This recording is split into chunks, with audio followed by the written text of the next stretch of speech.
Welcome to All the Gear But No Idea, the South Australian fishing podcast hosted by Rohdey and Diz.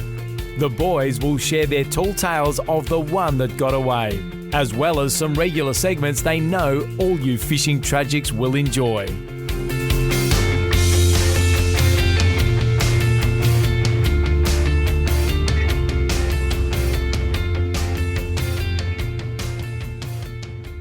G'day guys and welcome to episode 126 of All the Gear But No Idea. Rohdey, it's good to be here with you, mate. We've got a big episode today. We've got Wade Ball from Nonstop Fishing later in today's episode as our guest. Good to be here with you. Dizzy, Happy New Year's. Real Yes. celebratory sort of episode, and I've cracked out the good beers for tonight, the Crown Lagers, Diz. Very good, mate. Well done. I like that. It is a Happy New Year, 2025. Hopefully lots of fish to come, lots of fishing trips and lots of good time with mates on the water, eh? We're going to talk about some New Year's resolutions in a minute, Diz, but doesn't a nice crownie out of this distinctive bottle just make you think it's Christmas time? Oh, yeah, I'm not sure I can get that excited for crownies. Didn't like your dad used to drink them when you were young? Yeah, he loved a crownie, of course, mate. Mate, if Every my old dad man drinks a heard crownie. you talk about crownies like you do, he would not be mates with you anymore. He just flicked me, you reckon. Pride of the Fleet, they're called. Pride of the fleet. It's all There you Peter go. talks about. Wowee. All right, Rohdey, before we get into our New Year's resolutions, I thought we'll start with oranges and lemons like we usually do. So I'll kick us off with a bit of an orange. I managed to get over to York's for Christmas, and I hadn't been out fishing for a very long time. I'm going to say probably 3-4 months. It's about how old our daughter Matilda is, so I'm going to say it's been at least that long. So you haven't fished since you was born? We took the kids out off Metro, but that was barely That was fishing. not fishing. That was just being on the boat. I think it had been that long. So anyway, we got out there. I'll talk about what my lemon is in a moment, but just being out on the water was great. Dizzy, that's it. And now you were over on York's for Christmas in a few days, and I think the first day you went back to work, I nipped over to York's myself, and we got the bag of whiting, Diz. Well played, mate. Well actually played. got- Good size? Yeah, they were good size. We fished Throw with many back? We fished with 2 boats. I'm going to clarify that because I'm going to talk about social media in a minute. But just in case anyone was wondering, we fished with 2 boats. So obviously 2 boats, you double your bag limit, don't you? You do. If you've got more than 3 people on board, both of them. So we caught 60 whiting, Diz, and I reckon out of them we probably measured 3 or 4. Okay, nice. So most of them were easily sized. Didn't have to throw many back? Nah, we threw a couple back, but most of them were a good size. A couple of big ones. We're not talking any records, but there would have been a couple well into the 40s. Nice one. Very good. All right, I'll roll that into my lemon, and it was the weather.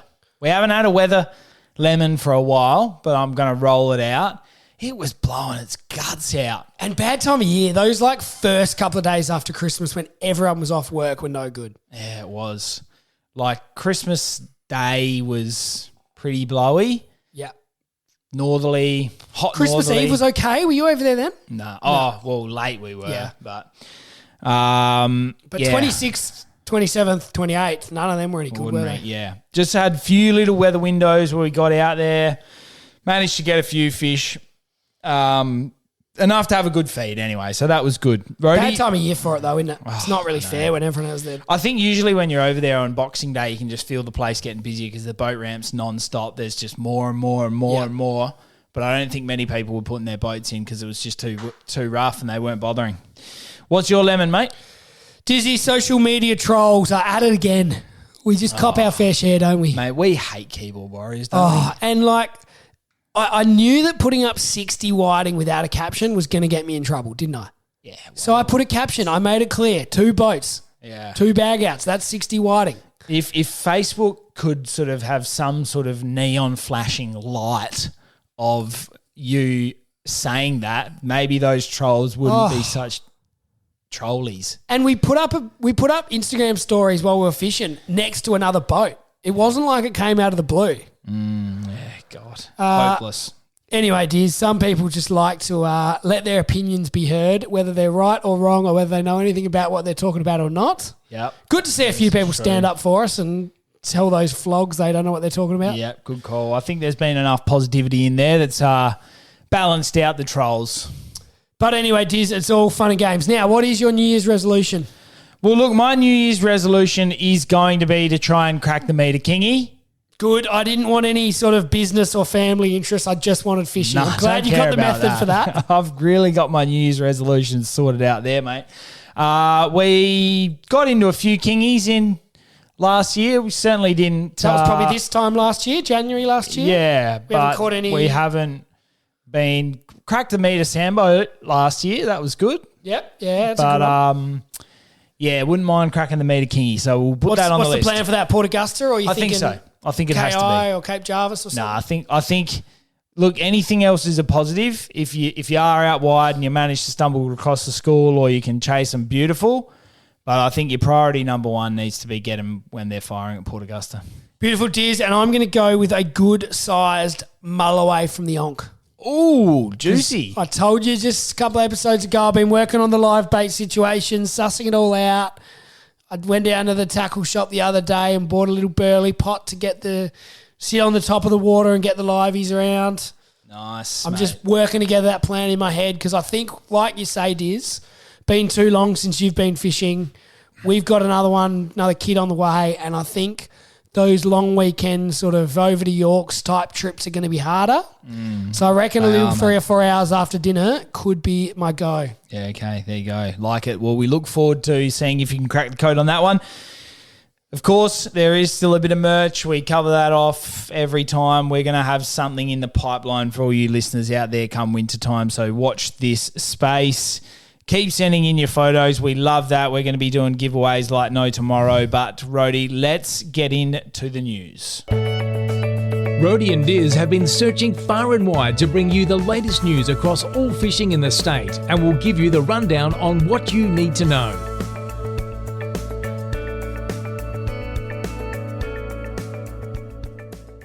Righto, Rohdey. We are going to cover a bit in this news segment. I think one thing that there's been a lot of people out there that have been waiting for is there has been the allocation committee meeting, which I think happened just before Christmas. We are still waiting on the results for that.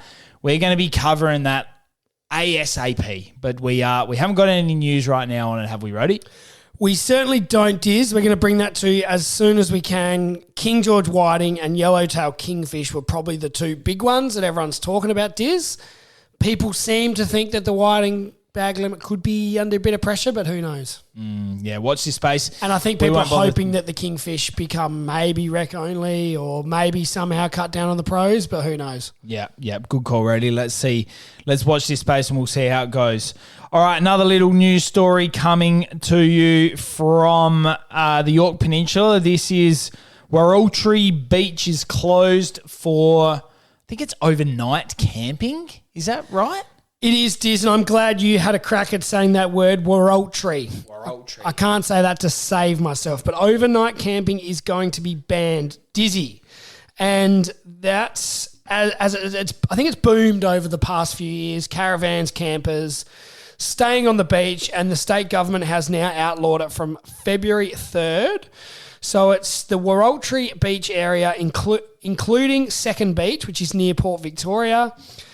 Caravans will be banned from the beach at any time during the day or night. However, the daytime access will be allowed for like your full drives to go on for the day, do some fishing or have a barbecue lunch or whatever, but you will have to be out overnight. There you go. Now, I've read this article. I think it was something like a 300-car long lineup to get onto the beach at some point. Yeah, it's a lot of people in it. And oh, wow, it's a lot. It's a tough one, Diz, because obviously that many cars and that much traffic is going to do some damage to the dunes and things like that. Yeah, it will. I mean, look, as much as, you'd love to hope that people do the right thing with their rubbish and et cetera, they don't. So the reality is that beach will be copping it. But at the same time, some of those beaches, it's a good open space for people to fish, camp. Once you're on the beach, you're not really doing any harm. It's a tough one, Diz. It says the ban was supported by the Northern and Yorke Landscape Board and the Yorke Peninsula Council, which has 19 designated sites as bush campgrounds. So there are other options, but that was a spot that a lot of people love to go and camp on. I'm sure there'll be disappointing news for some, but there you go. It's been done and done. All right, Rohdey, what else we got? Cape Jarvis boat ramp closure, Diz. So this is one of those... Similar to last year? Yeah, I reckon it was about this time last year where they do that nighttime closure. So it says here from early January 2025, so I'm not sure where that's quite started, but it will soon. And this is a project in the Cape Jarvis Harbour which includes dredging, constructions of a new lay-by berth, installation of a turning dolphin. Diz, do you know what that is? No, I don't either. I don't know what it is. Oh, okay. Somebody work on that in the background. Preliminary piling works and installations of a mooring hook pile, Diz. So they're going to say, it actually has the dates here. Sorry, I should have read the whole sort of post here. But Friday the 17th of January until mid-March, the boat ramp will be closed, as I said, overnight from 7 p.m. till 6 a.m. for night works to occur in the harbour. And it does then go on to say that there will be some need for daytime boat ramp closures at some point in 2025 as Sea-Link takes on works for their new larger ferries that are coming soon. Very good, mate. Very good. Very good. I'll just let you know what a dolphin is anyway. It's a group of pilings arrayed together to serve as a protective hardpoint along a dock, in a waterway, or along a shore. Okay. Yeah. So that's a turning dolphin, is it? Yeah. Nice. Righto, Rohdey. What else have we got in the news? Dizzy, we have got another one from this, it's not really the same area, but it's the same sort of thing. It's another marina type update. This one's down from Cape Jaffa, Diz, and we covered this probably a month ago, was it, do you reckon? Yeah, I think so. We got some goss from our man on the ground down there, Henry Good. Yep, and so the dredging works at Cape Jaffa have been successful. They had the channel safely open in time for the Christmas and New Year holiday period. So Maritime Constructions shifted 18,433 cubic metres of sand through this project. The council is still working on different options for the ongoing management of the sand and is aware that it's going to probably come back at some point if they don't keep this dredging going. So it says here the council will provide a further update in the new year. The dredging's not happening at the moment, so they had a break by the looks over Christmas and New Year, but it is going to resume very shortly. Diz? Very good, very good. All right, Rohdey, thanks for the update. What they do there, because that's, if they don't manage it well, it's just going to be a problem that pops up every 3 months. Well, it'd just be a problem forever. I mean, you've seen what happened at Kingston. So they're going to have to have someone smart figure that out. Yeah, good stuff. All right, Rohdey, another little news story for you is going to be there's some fresh worries or concerns, I should say, about fish kills. There have been some red alerts for blue-green algae that are along the Darling River, and water authorities there are keeping a close eye on oxygen levels. The Darling River is a large body of water. I think it goes through New South Wales and South Australia. So does it even start in Queensland, or it's certainly northern New South Wales, the Darling River? Isn't it? I think so. So there is some concern. There's been some recent rainfall in northern New South Wales, which the sort of authorities are hopeful that a large volume of water kind of pushing down the Darling will sort of help improve those oxygen levels, but this is, again, just some of those news stories that we cover of large fish kills, which we hate talking about, Rohdey. And Diz, it probably hasn't happened for a little while. It seemed to be happening a lot for a while there, those fish kills up there. And some of those pictures of the Murray cod that that you hate seeing where they pull out those massive Murray cod. But I suppose that's what we're all trying to avoid, isn't it? Yeah, it is. It is. And I think it's one of those things, unfortunately, there's probably not much they can do about it in some circumstances. No, well, that's, it's the hot topic, I suppose, the management of the Murray-Darling and who's taking water out and how much flow they're allowing. And as we've talked about, the carp sort of herpes thing ties into that, and whether that helps the situation or whether it's a bigger problem with the water flows. Who knows, Diz, and there's a lot of smart people working on it. At this stage, though, it's just a fear, though, isn't it? It's not an actual fish kill. No, it's just a fear that it could be a fish kill. Yeah, that's right. So fingers crossed. Yeah, good stuff. All right, Rohdey, what else we got in the news segment before we wrap this one up, mate? Diz, this is a weird one, and I like finishing our fishing news with a bit of a weird one because it's a bit of fun, Diz. But this one is a bit of fun. It's definitely a weird one, but it's not fun. Diz, so a Currency Creek landowner has shared photos of a shark that appeared on her driveway. Yeah. I don't know what to make of this. A Fleurieu resident has woken up to a rude surprise outside her front door. A 5-foot shark, believed to be a bronze whaler.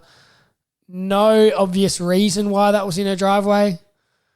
It's weird. Do you think someone's like caught it, didn't really know what to do with it, was And dumped driving it? and just sort of dumped it? But why would you dump But why it in wouldn't you someone's dump, driveway? don't take something you can't deal with, you can't keep cold, you can't look after. Yeah, B, there's all of that, which is obvious. But if you found yourself in that situation, why would you dump it on a random person's driveway? Why wouldn't you dump it in a paddock? If you somehow got yourself in a situation where you'd ran out of ice and the fish was no good to eat, or you'd take it down and get rid of it in the ocean, or you'd do something a bit more responsible if you did have that situation arise.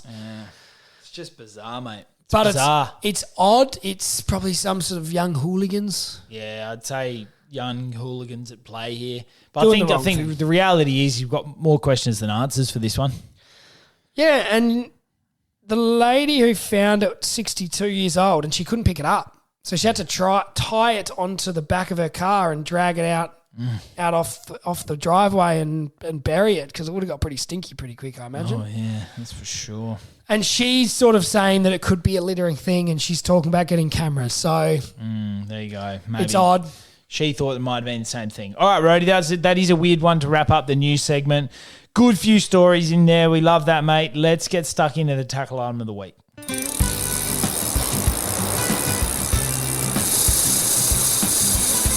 Now it's time for Rohdey and Diz to really show you what it means to have all the gear with a lot of idea as they review a tackle item of the week.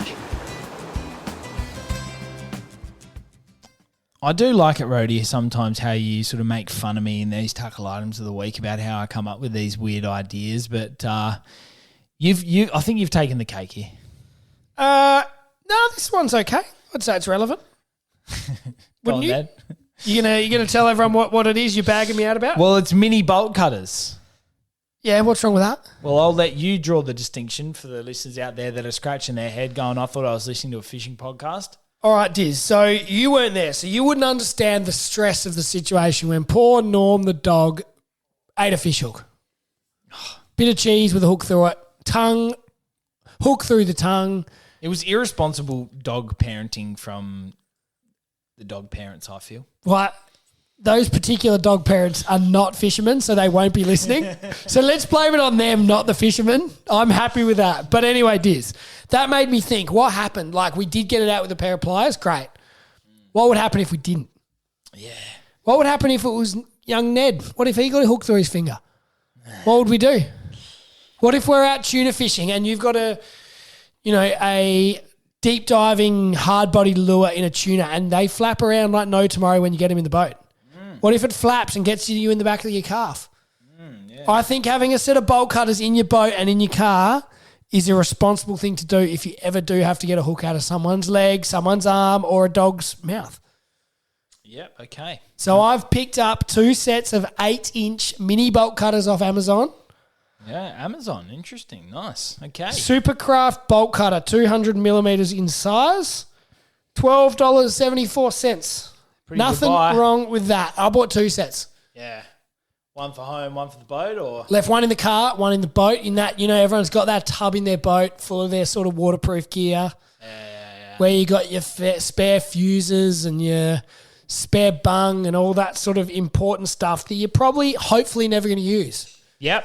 And we've Yep. never needed it, to be fair, but that just made me think we were pretty close I'll touch wood there, mate. to having a hook through a dog's tongue and no way of getting it out. Yeah. Good call. All right, well done. Well, not a bad little tackle item of the week. I'm sure there'll be a few people going, yeah, well, thanks for the advice, but no thanks. But there might be some people that go, actually, I don't mind that. Good call. I just think it's something everyone can strike add a to their decent sort balance. of boat maintenance, safety, first aid, all that sort of stuff. Yeah, good stuff. I'm just trying to help the listeners out, Diz. Yeah, well done, mate. We love that. All right, Rohdey, let's have a chat with our guest on this week's episode. Now it's time to get our guest on the line. We'll ask them the all-important 5 questions, then chat all things fishing in SA.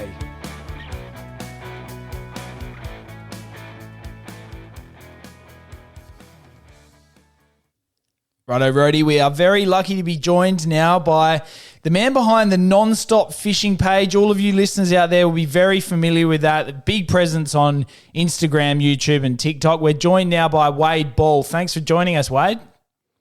Thanks for having us, guys. Beautiful, Wade. Now we're looking forward to getting into the social media side of stuff and all your own fishing. But we're going to start off with our 5 questions that we ask all our guests, starting with tell us about your best fish. Well, I've had a fair few, but probably the one that stands out, this was a long time ago, actually. I was doing a trip in Spain, and I went to a place called Mequinenza. And basically there's a really big river there, and they're renowned for these massive Wells catfish. And so basically I went there for a couple of days just to try and, target one, because I'd never heard of this place before. And, watching different TV shows, I saw this place. I thought, wow, this would be pretty cool. So went there, was there for a couple of days, and, nice fish, nothing really to brag about. And then there was a chance for to sort of extend my stay, so I thought, let's do it, and we'll spend one more day there. So it was my wife and I that were there, and it was literally the last part of the day, and it was getting to that point where I was like, oh, have I made this decision? This is not the best probably one I've done. I've wasted an extra day of our trip. We were supposed to go to another beautiful place down that way, but that was cancelled for all that. So literally it came down to the last hour, and I smacked this huge Wells catfish, and it was ridiculous. Ended up being 180 pounds. Oh. And it was as big as I was. There's a photo of me holding it, and it's just this huge gravy thing. I think they measured it was about 9 feet long. It was ridiculous. So it was a massive tick, and it was a real relief for me because my wife really wanted to go to San Sebastian, and I sort of basically cancelled that. Another day in Mequinenza. Then the worst thing was we cancelled our train to get there, and so the only way to get to our next destination, because I was going to go to Spain for the bull run at Pamplona. Yeah, and basically we had to get a taxi, and it cost us like €390, and I was like, oh my goodness. So this was a very expensive fish, but I think it was just special because of the timing, and it was just that one that I really, really wanted to catch. But yeah, that's probably one of the highlights of many, that's for sure. So. Wow, that's cool. I'm not sure we've had too many European best fish dish. No, I don't think we have. Most of our, if it has been sort of outside, it's been somewhere in Australia. Or like dogtooth tuna in Fiji or whatever. Or we've had a few GTs in the Middle East, but I'm not sure we've ever had a European entry. So there you go. No, we haven't, and certainly nothing like a 9 feet long catfish. So that takes the cake. Well played, mate. Now, Wade, tell us your favourite thing about fishing.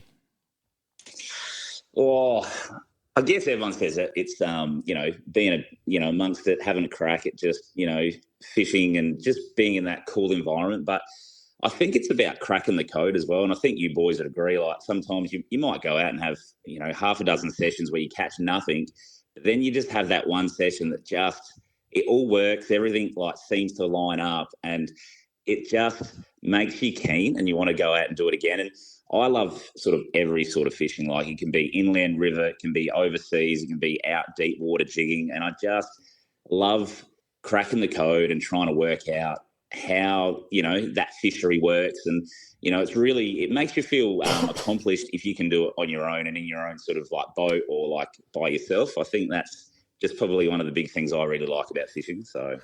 Beautiful. Well, you mentioned that, and we do love that about your YouTube page in particular. It's got a great variety of species. Like it's got a bit of this, a bit of sort of deep water, a bit of river, fresh water. You sort of tick it off. A lot of people, they're, tuna gurus, or all they fish for is kingfish or Murray cod. So we love that you do that variety of fishing, Wade. It's great to see.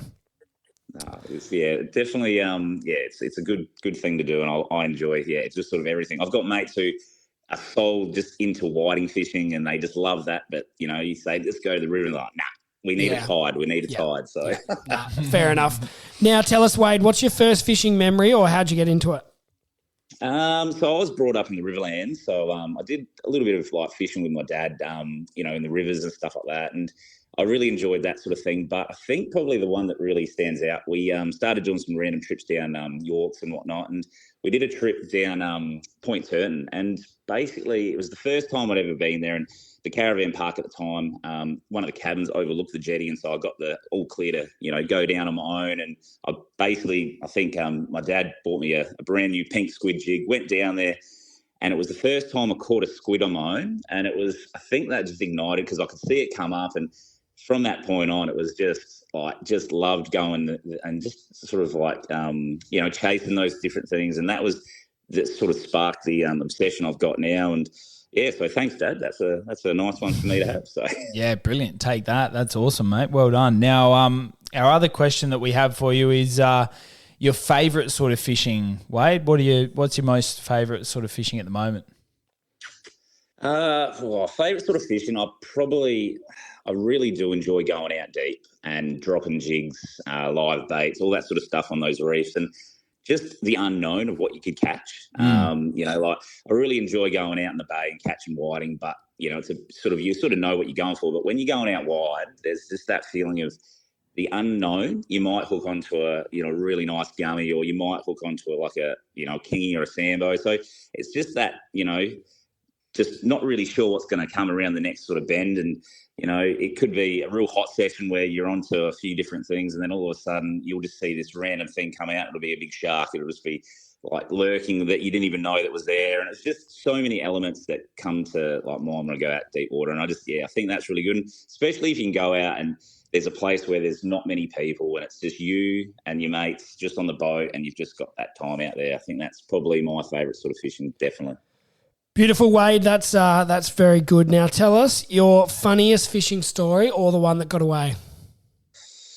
Oh, this is a hard one. I've had lots of random funny stories, but I've probably this isn't really funny, but it's sort of a mixture, I guess. So we'll see how this one goes. Basically, this is probably one that stands out for me and whatnot, but just bought my big boat. This was years and years and years ago, and it had all the new Butte electronics on it. Basically, it had a fuel system where you could type in how many litres you'd add up and go from there. And anyway, so we punched down to the far west coast, which we do, and basically filled the boat up, typed it all in, yet we're all sweet to go. The first day we went out, and it was beautiful, glassy, calm conditions. Me and a couple of mates, we were trawling around for tuna for the whole day, did some bottom bash and all that sort of stuff. And pretty much we dropped some cray pots in as well, so we thought we'll pick them up the next day. Anyway, we came back in. We still had well over half a tank of fuel. We thought, yeah, beautiful. Anyway, we looked at the weather and we saw the weather, and it was really looking a bit sort of average, I guess. And we're like, well, we can still sneak out in the morning. We can have a little bit of a look wide, and then we'll get back in before that big front comes through. Anyway, so we did that. We went out, checked the pots, nothing, unfortunately. We punched out to a spot where we sort of go for tuna, and we trawled around for a bit, and I looked on the fuel. I said, we've got heaps of fuel, and the weather's not looking too bad. Let's go to another spot, just another 10K further south. Righto. So we punched out a little bit further. Anyway, we got out there. It glassed off like a mill pond. It was beautiful. And there was no tuna. So we thought, let's just do some jigging on this top of this little pinnacle. Anyway, we started jigging. And then we thought, all right, let's do one more trawl, and we're heading back in because the storm's coming. Anyway, my mate went to start the motor, and there was this dreaded sound of a beep. And then I smelt a fuel smell, and I was like, oh, no. So I raced up the front of the boat, and basically with this gauge, you press it a few times and it goes to a live sort of screen, and it was bright red. It was like we've drained the tanks, and I was like, oh no. And there was three of us on the boat, and we're in this spot where it's very in and out of range. We were just like, so me and a mate, we knew how severe it was. We were just like, oh my God, this isn't good. And the other fellow who was on the boat, he was a bit wasn't really understanding how bad this could be. Anyway, so we just floating about. So I said, let's just drop the anchor. So we dropped the anchor on this pinnacle, and we're standing on the roof of the boat, trying to send texts, trying to make phone calls. Anyway, luckily enough, we got through to a mate, and he's a farmer, and he was right through a meeting, doing some farm stuff. And he just said to the boys, I've got to go. I've got some mates out, they've ran out of fuel and need help. So basically there was this huge, great big effort to try and get some fuel out to us. But I knew there was going to be at least probably an hour and a half before they can come out. And I was like, man, this front's coming through quick. But it was still glassy calm. So we're just sitting there bobbing around, just helpless. And my mate, who didn't really understand how bad it was, he was like, well, we might as well start chumming and throw a few filters over and see if we can catch some fish. I said, mate, you do whatever you want. At that point, I was just feeling a bit sick in the stomach. I was like, I don't know how this is going to go. I'm thinking I'm going to have to pull the EPIRB and just do something.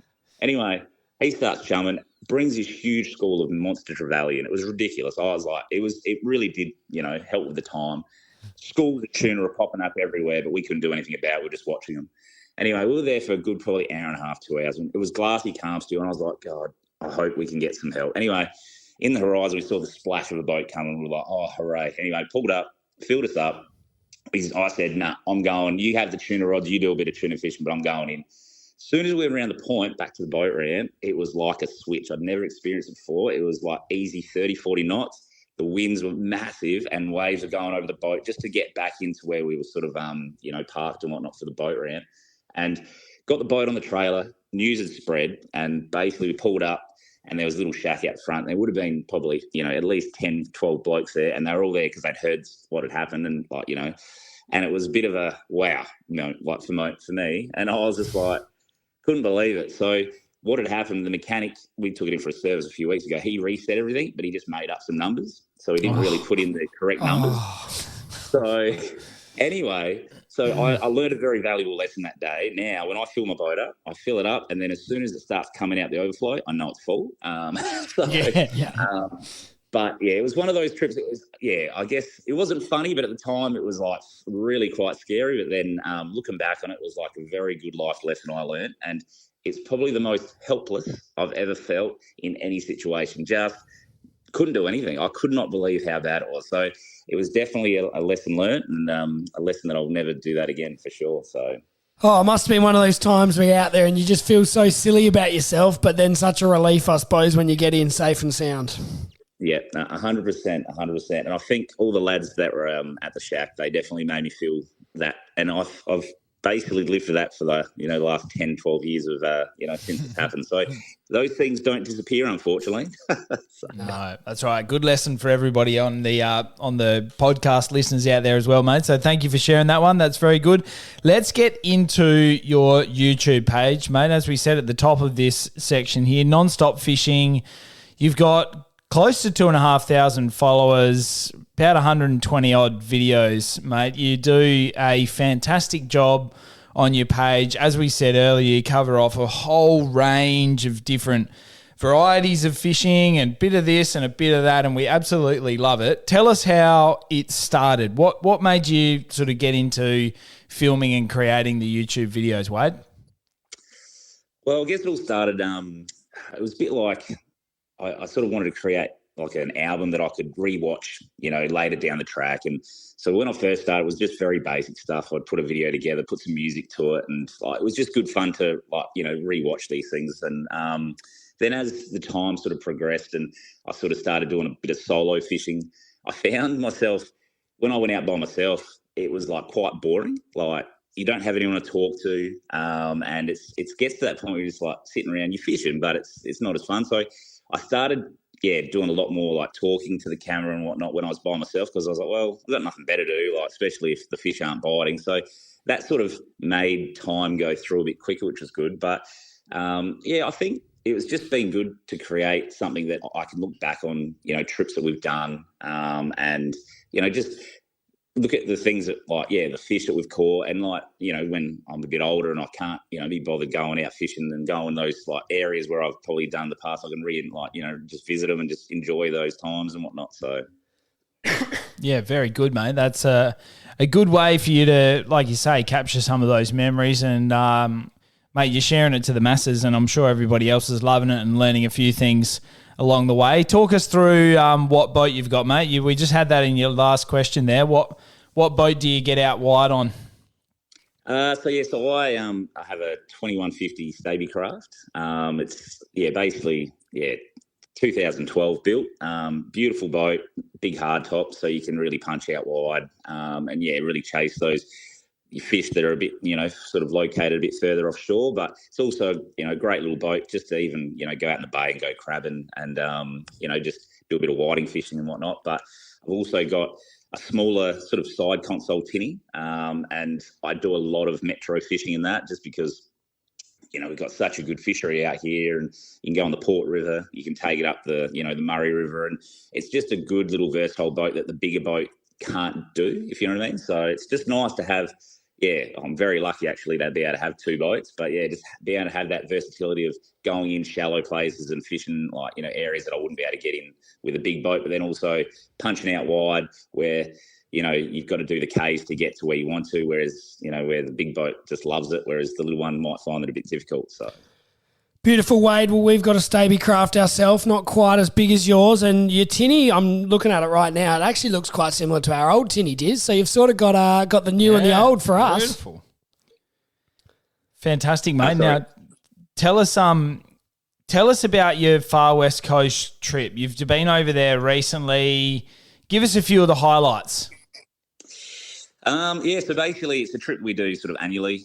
We go across the Far West Coast to Streaky Bay, just a beautiful part of the world. And, took a group of mates. Took one mate that hadn't really done much fishing before. So I find that's a really good thing, like to get those guys that haven't really, experienced how good fishing can be. But probably a highlight was our first day. It was pretty much, I think it was about a 38-degree day, super hot, and just a big glass out. So pretty much we went out, punched out wide, and we were really lucky. Got some nice nanny-guy at one of the bottom reefs that we started at. And then as we pushed through, we did some trawling, got some tuna, which was really good. So it was the first tuna of the season for us. And then sort of just to top it off, we sort of drifted over the top of one of the lumps out there, and we got a big sort of school of sandbows fired up, and it was just really fun to see everyone just catching fish, and some that like they'd never caught before, and it was just just one of those days that you can just remember, and you're going to have good stories to tell. But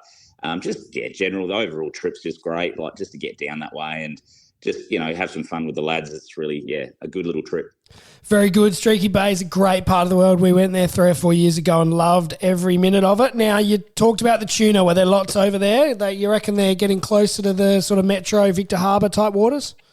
Yeah, I reckon it wouldn't be too long. I reckon they'll be starting to come through very soon, especially with the warmer water. It was, the water was definitely warm, which was great. And I was, because we haven't really had tuna for the last couple of years over at Streaky at that time of year. So this was nice to see. And there was a bit of a mixed bag. We had fish that were about 2.5 kilo, and then the biggest one was about 15. So there was a real mixed bag of fish out there. But I definitely think, in the next probably few weeks, they'll be coming across, or they're probably out there right now, to be honest. So nice, very good. And you'll be spending lots of time chasing them once they hit closer waters too, will you? Is that on the plan?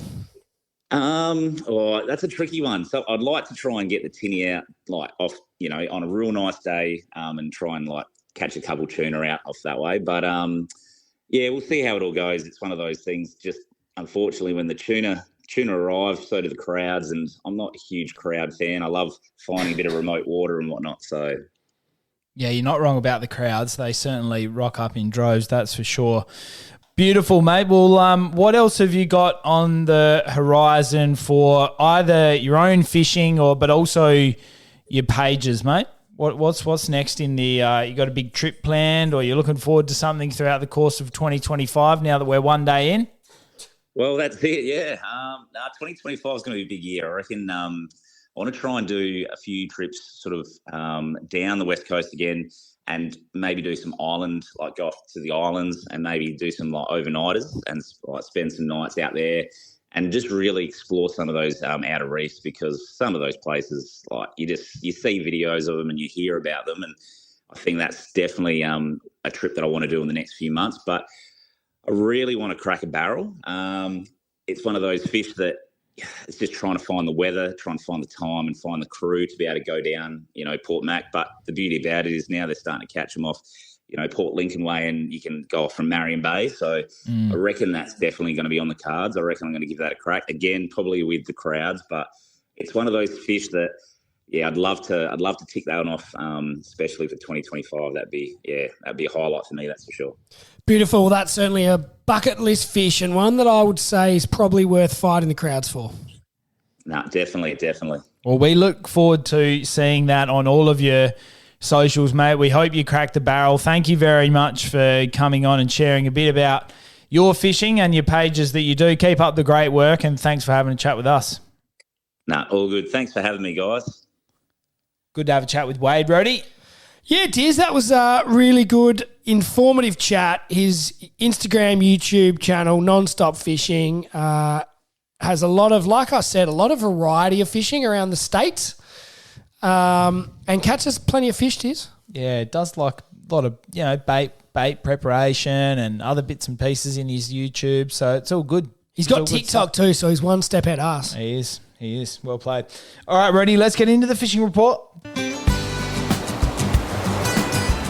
Rohdey and Diz have been out on the water to bring you the news about where they're biting. Now it's time for the fishing report.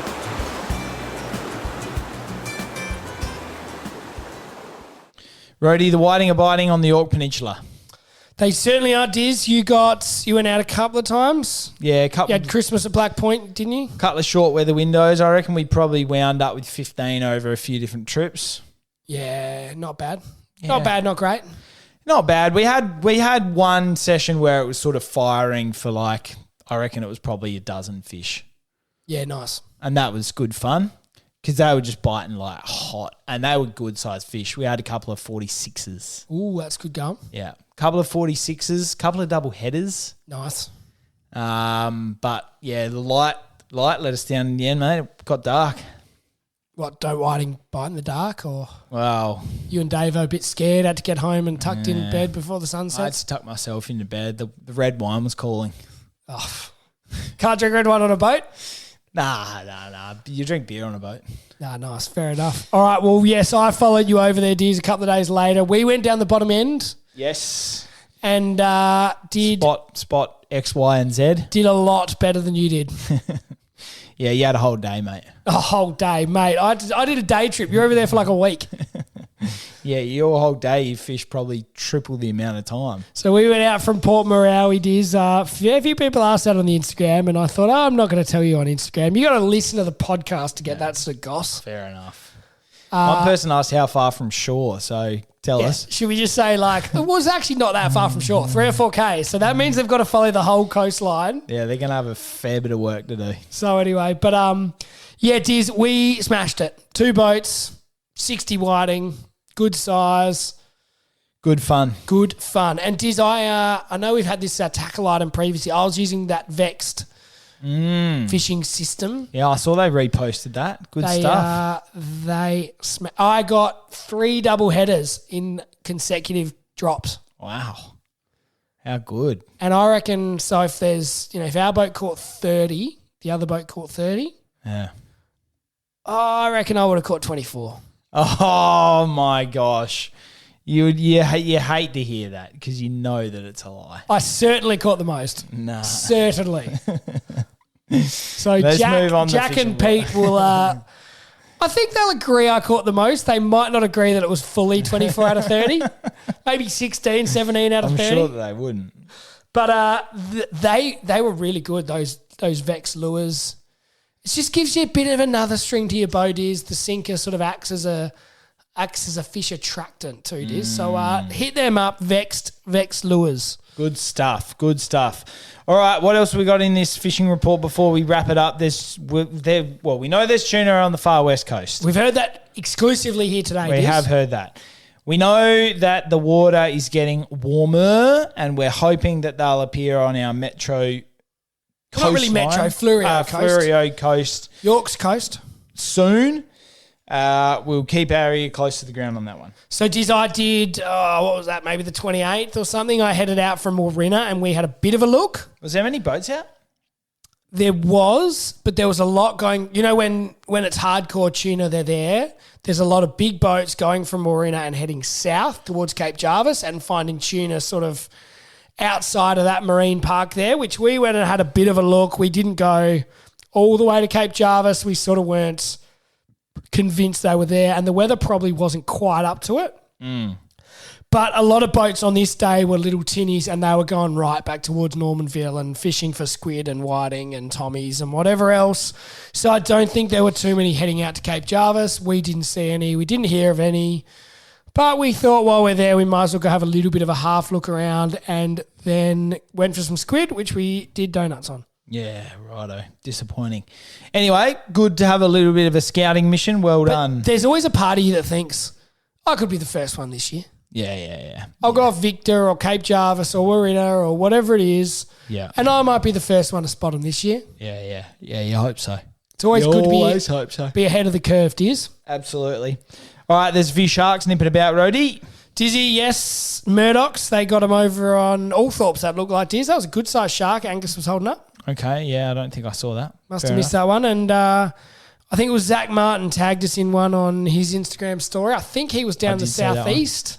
Yep, nice. So a few sharks getting around, and I know there were plenty. Oh, you know what does my head in? Those bloody advertisers, the advertiser app, which is a good source of news, but giving you the little bloody push notification, big shark spotted off the southern coast. And then you click on the article, and it was a 2-metre bronze whaler.